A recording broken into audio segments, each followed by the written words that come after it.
Hi folks, today we're going to be discussing how to secure your Ubuntu server, and we will be referencing a DigitalOcean article on how to do this. We will be using Ubuntu in this case. I believe we're on version 6.x, and we're going to discuss how to log in as root first of all, how to change or create a user, how to then give that user root privileges, and then set up SSH keys on the server, then disable root login altogether, password authentication, and we might even want to set up a firewall. So let's dive right into it. Firstly, I'm going to open up iTerm here.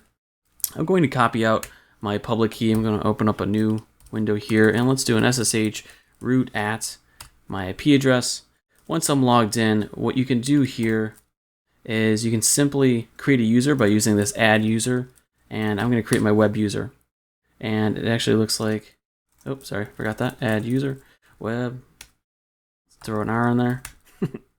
Already exists, so I've already created my user. When you do that, you should have your user created already as well. And now it's simply running this user mod -ag sudo and then your username. So where it says Sammy, you want that to be your username.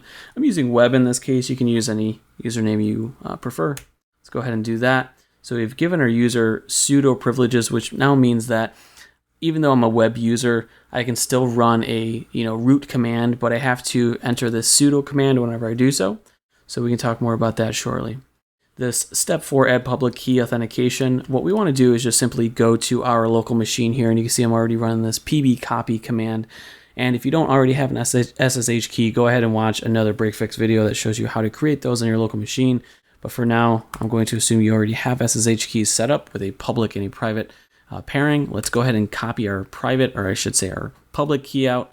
And what we want to do now is simply jump over to our server once more, and we're going to switch user su -space and then your user once more.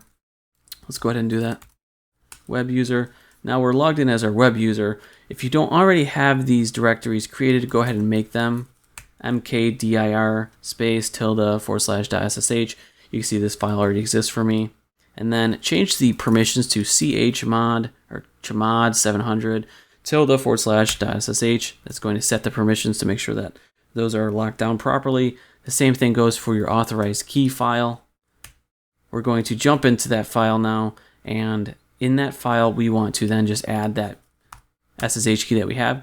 You can see here I've already added mine, so just go ahead. This file should be blank if it's a brand new droplet or server.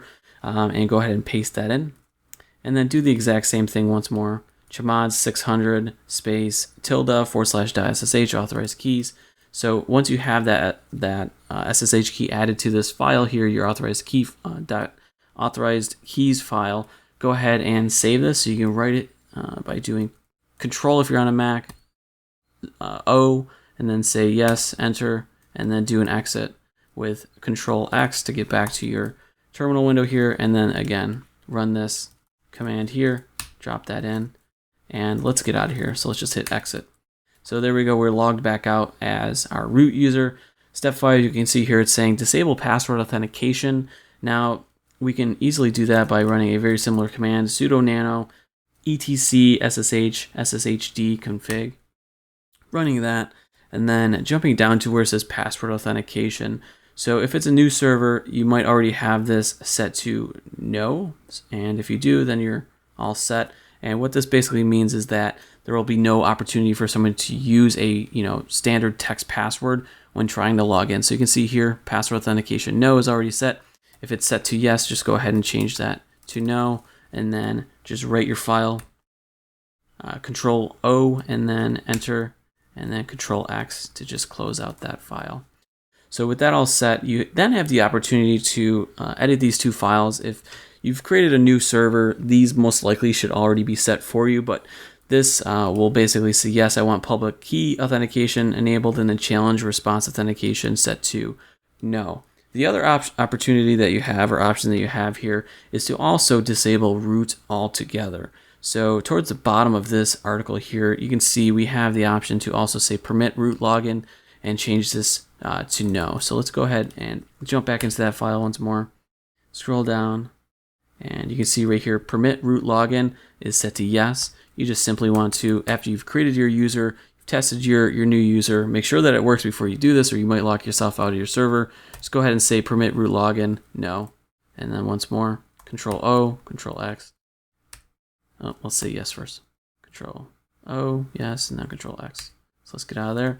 So we've already now disabled a root login altogether. Once you do that, you want to do a service SSH restart.